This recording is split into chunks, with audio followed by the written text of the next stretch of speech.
నిన్న జరిగినటువంటి పార్లమెంటు సమావేశంలో బడ్జెట్లో ఆంధ్ర రాష్ట్రానికి ఎన్నడూ లేని విధంగా బ్రహ్మాండంగా నిధులు ఇవ్వటం ఇది చంద్రబాబు నాయుడు గారికి ఆయన ఉన్న అనుభవం, ఆయనకున్న తెలివి, ఆయనకున్న ఆలోచనతో పాటు ఈరోజు దీనికి ఇంత కేటాయించినటువంటి ప్రధానమంత్రి మోడీ గారికి, ఆర్థిక మంత్రి నిర్మలా సీతారామన్ గారికి నెల్లూరు జిల్లా పార్టీ తరఫున ప్రత్యేక ధన్యవాదాలు తెలియజేస్తున్నాం. ఈ ఘనత అనుభవపరుడైనటువంటి చంద్రబాబు నాయుడు గారికి.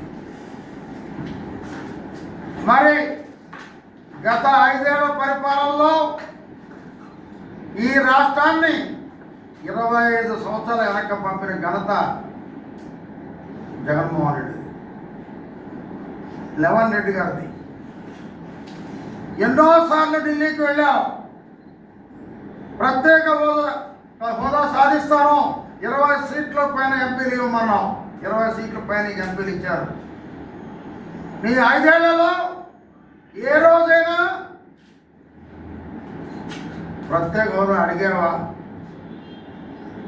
కేంద్రానికి నుంచి మా రాష్ట్రానికి నిధులు కావాలి అని అడిగావా? మరి భారతదేశంలో ఎక్కడా లేని విధంగా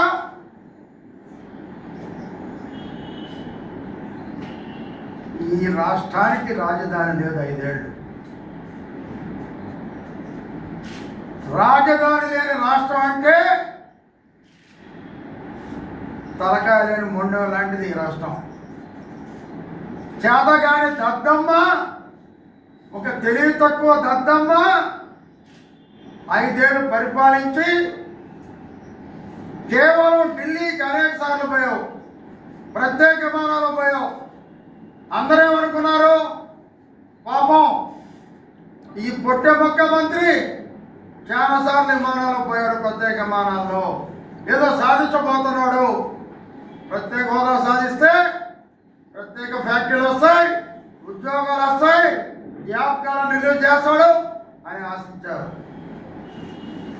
పాప ఆయన పోయింది దానికి కాదు, ఆయన కేసుల రద్దు కోసం, తన తమ్ముడిని చిన్నాల హత్య కేసు నుంచి బయటపడే దానికోసం కేంద్ర నాయకుల కాళ్ళ మీద పడే సంగతి అందరికీ తెలిసిందే. ఈరోజు చంద్రబాబు నాయుడు గారు ప్రమాణ స్వీకారం రోజే రాష్ట్ర పునర్నిర్మాణమే నా ధ్యేయం అని ఆనాడు ప్రమాణం చేయడం జరిగింది. దాని ప్రకారం 2 సార్లు ఢిల్లీకి వెళ్ళారు. ఒకసారి మోడీ గారిని కలిశారు, ఒకసారి హోమ్ మినిస్టర్ గారు అమిత్ షా గారిని కలిశారు. ఈ రాష్ట్రానికి ఏం కావాలి, ముందు అమరావతి రాజధాని ఎలా డెవలప్ చేయాలి, ఆ ప్రధాని శంకుస్థాపన చేసినటువంటి రాజధాని బ్రహ్మాండంగా కావాలని చెప్పి అడిగి ఈరోజు దాదాపు 15,000 కోట్ల రూపాయలు ఈరోజు అమరావతి తెచ్చిన ఘనత చంద్రబాబు నాయుడు గారిది అయితే, ఇచ్చిన ఘనత మోడీ గారిది, ఒప్పించిన ఘనత మా అనుభవపరుడు అయినటువంటి మా నాయకుడు చంద్రబాబు నాయుడు గారు, అదే రకంగా ఆయన సపోర్ట్గా ఉన్నటువంటి పవన్ కళ్యాణ్ గారికి. అయితే ఒకటి అడుగుతాను, ఈరోజు లెవన్ రెడ్డి గారు, జగన్ రెడ్డి, త్వరలో 5 రెడ్డి అయిపోతున్నావు. 5 రెడ్డి అంటే 6 ఎమ్మెల్యేలు వెళ్ళిపోతున్నాను. నువ్వు ఎంత తెలివి తక్కువడు అంటే ప్రతిపక్ష నాయకుడు హోదా కావాలని నువ్వు హైకోర్టుకు పోయావంటే నువ్వు తెలివి తక్కువ దద్దమ్మ కాక ఏంటని అడుగుతున్నా. ప్రజలే నువ్వు పనికిరావు, ప్రతిపక్ష నాయకుడిగా నువ్వు అసలు అనర్హుడివి అని తీర్పిచ్చి తరిమి కొడితే సిగ్గు లేకుండా మళ్ళీ హైకోర్టుకు పోయావు. అసెంబ్లీకి ఒక రూల్ లేదా? ఇంత పర్సంటేజ్ ఉంటేనే ప్రతిపక్ష హోదా ఉంటుందని తెలీదా? దీనికి కోర్టుకి సంబంధం ఏంటి? సిగ్గు లేని జగన్మోహన్ రెడ్డి. సిగ్గు తెచ్చుకో. మొదటి నుంచి చెప్తున్నాం మేము, నీకు పరిపాలన అనుభవం లేదు. కొంచెం తగ్గి చంద్రబాబు నాయుడు దగ్గరికి వెళ్ళి ఆయన అడిగి పరిపాలన ఎలా చేయాలో తెలుసుకో. చంద్రబాబు నాయుడు గారి అనుభవం ముందు ఆయన ఎలా చేశారో ఆయన ఒకసారి సలహా అడుగు. అడిగిన సందర్భాలు లేవు, ఇంట్లో నుంచి నువ్వు బయటకు వచ్చే సందర్భం లేదు. ఈ రాష్ట్రంలో మనకి బ్రహ్మాండంగా ఈ సముద్ర తీరం ఉంది. మొత్తం కేంద్రం నుంచి మొత్తం క్యారిడార్ బ్రహ్మాండంగా మనం అభివృద్ధి చేసుకోవచ్చు. ఎన్నో ఓడరేవులు కట్టుకోవచ్చు. వాటి ద్వారా రాకపోకలకి ఎంతో ఆదాయం పెంచుకోవచ్చు. ఒక్కసారైనా క్యారిడార్ గురించి మాట్లాడేవా జగన్ అడుగుతున్నా.